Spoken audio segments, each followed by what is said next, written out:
अस्सलाम वालेकुम, नमस्ते and hello friends. Welcome back your class with Khushi channel.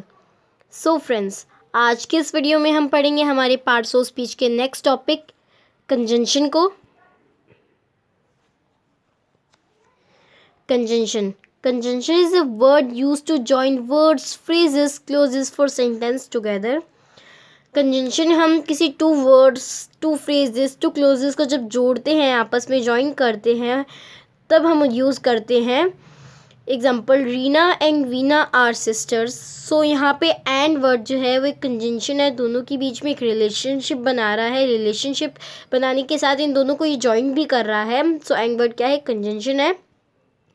I am poor ये कंप्लीट सेंटेंस है। यू आर रिच भी एक कंप्लीट सेंटेंस है, लेकिन यहाँ इन दोनों सेंटेंसेस को ये बट वर्ड जो है आपस में जोड़ रहा है, एक रिलेशनशिप बना रहा है इन दोनों सेंटेंसेस के बीच में। सो बट वर्ड क्या है? कंजंक्शन है। He gets up early therefore he is healthy. So यहाँ पे भी टू सेंटेंसेस को ये देयरफॉर वर्ड जो है आपस में जोड़ रहा है, आपस में एक रिलेशनशिप बना रहा है। सो देयरफॉर वर्ड क्या है? कंजंक्शन है। कंजंक्शन को अच्छे से समझने के लिए आपको फ्रेजेस और क्लोजेस के बारे में भी पता होना चाहिए कि फ्रेजेस क्या होते हैं और क्लोजेस क्या होते हैं। सो सबसे पहले हम पढ़ेंगे फ्रेजेस को। It is a group of words and does not have a subject and a verb. ये वो वर्ड्स का ग्रुप होता है जिसके अंदर ना कोई सब्जेक्ट होती है ना कोई वर्ब होती है। एग्जाम्पल, इन दी टाउन। सो इस सेंटेंस के अंदर इन दी टाउन के अंदर ना कोई सब्जेक्ट है एंड ना कोई वर्ब है।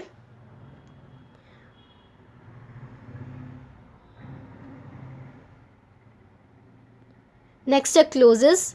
ए clauses is a group of words that does have both a subject and a verb. Clauses वो words का group होता है जिसके अंदर subject और verb दोनों ही होती है। Some clauses are independent, they express a complete thought.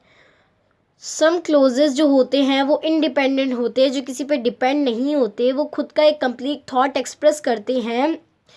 Some clauses are dependent, they cannot stand alone. लेकिन कुछ clauses डिपेंडेंट भी होते हैं जो किसी दूसरी चीज़ पे डिपेंड होते हैं, वो खुद का एक कंप्लीट थॉट एक्सप्रेस नहीं कर सकते, वो किसी दूसरी चीज़ पे डिपेंड होते हैं। Example, when I come here. So ये कंप्लीट सेंटेंस नहीं है, ये किसी दूसरी चीज़ पे डिपेंड है, ये कंप्लीट नहीं है, खुद का एक थॉट एक्सप्रेस नहीं कर पा रहा है। सो ये क्या है? डिपेंडेंट। सेकेंड है, she put it on the table. So ये कंप्लीट सेंटेंस है, इसके आगे हम कुछ ना लिखे तो भी ये कंप्लीट है। सो ये क्या है? इंडिपेंडेंट है, ये किसी पे डिपेंड नहीं है। Conjunction also comes at the beginning of a sentence. Conjunction किसी सेंटेंस की बिगनिंग में भी आ सकता है, लेकिन ज़रूरी नहीं है कि किसी सेंटेंस के बीच में ही आए वही कंजंक्शंस होते हैं। नहीं, किसी सेंटेंस की बिगनिंग में भी कंजंक्शन आ सकते हैं। एग्जाम्पल से और क्लियर करते हैं। Because I woke up late today I went to school without eating breakfast. क्योंकि आज मैं लेट उठा इसीलिए मैं बिना ब्रेकफास्ट किए स्कूल चला गया। सो हमने इस सेंटेंस के अंदर स्टार्टिंग में जो वर्ड यूज़ किया है यहाँ पर बिकॉज। सो ये बिकॉज वर्ड क्या है? एक कंजंक्शन है जो कि हमने स्टार्टिंग में यूज़ किया है। कंजंक्शन को और भी अच्छे से पढ़ने के लिए हम पढ़ेंगे kinds of conjunction. First, coordinating conjunction. Second, subordinating conjunction. Third, correlation conjunction. सबसे पहले हम पढ़ेंगे coordinating conjunction. Conjunctions that are used to join grammatically equal words or phrases are known as coordinating conjunction. जब हम किसी two equal words, two equal phrases को आपस में जोड़ते हैं जो कि ग्रामेटिकली भी इक्वल होते हैं और किसी सेंटेंस के अंदर वो अपना इक्वल रोल भी प्ले करते हैं, जिसकी हेल्प से हम उन्हें जोड़ते हैं, जिस कंजंक्शन के हेल्प से, वो कोऑर्डिनेटिंग कंजंक्शन होता है। फिर example, bread and butter are my favourite breakfast. Bread and butter दोनों ही इसका फेवरेट ब्रेकफास्ट है। दोनों इक्वल रोल प्ले कर रहे हैं सेंटेंस के अंदर। इन्हें जोड़ रहा कौन है? ये एंड कंजंक्शन जोड़ रहा है। ये एंड कंजंक्शन कौन सा है? Coordinating conjunction. नेक्स्ट है subordinating conjunctions. Conjunctions that are used to join two clauses describing relationship between dependent and independent clauses are known as subordinating conjunction.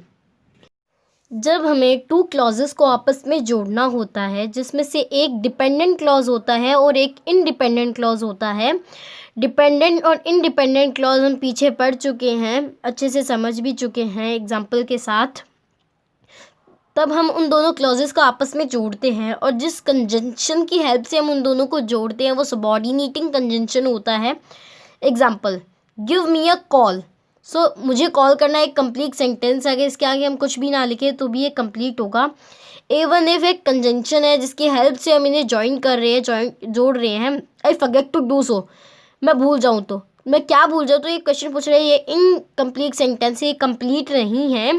So next है हमारा correlative conjunction. Conjunction that are used to join two equal sentence elements together are known as correlative conjunction. जब हमें किन्हीं two equal sentence के part को आपस में जोड़ना होता है तब हम कोरिलेटिव कंजंक्शन का यूज़ करते हैं। मैं ग्रामेटिकली इक्वल होने की बात नहीं कर रही हूँ, लेकिन जब हमें टू कंडीशंस देनी होती है जो कि इक्वल होती है तब हम वहाँ पे कोरिलेटिव कंजंक्शन का यूज़ करते हैं। एग्जाम्पल, ईदर डॉट डॉट और डॉट डॉट। ईदर ब्लैक और white is my favourite. Black या फिर वाइट मेरा फेवरेट है। Both white and black is my favourite. Black and white दोनों ही मेरे फेवरेट हैं। तो जब ईदर डॉट डॉट और बोथ डॉट डॉट एंड साथ में आएगा तभी ये कोरिलेटिव कंजंक्शन होगा। वैसे तो हम बूथ का अलग यूज़ कर सकते हैं, और का कर सकते हैं, एंड का कर सकते हैं, लेकिन जब ये साथ में होगा, यूज़ होगा, तब ये कोरिलेटिव कंजंक्शन होगा। सो इसी के साथ हमारा कंजंक्शन टॉपिक कंप्लीट होता है। Friends, thank you so much for watching this video. अगर आपको मेरी वीडियो अच्छी लगी हो और आपके ये वीडियो कुछ काम आई हो तो प्लीज़ मेरी वीडियो को लाइक, सब्सक्राइब एंड शेयर ज़रूर कीजिएगा।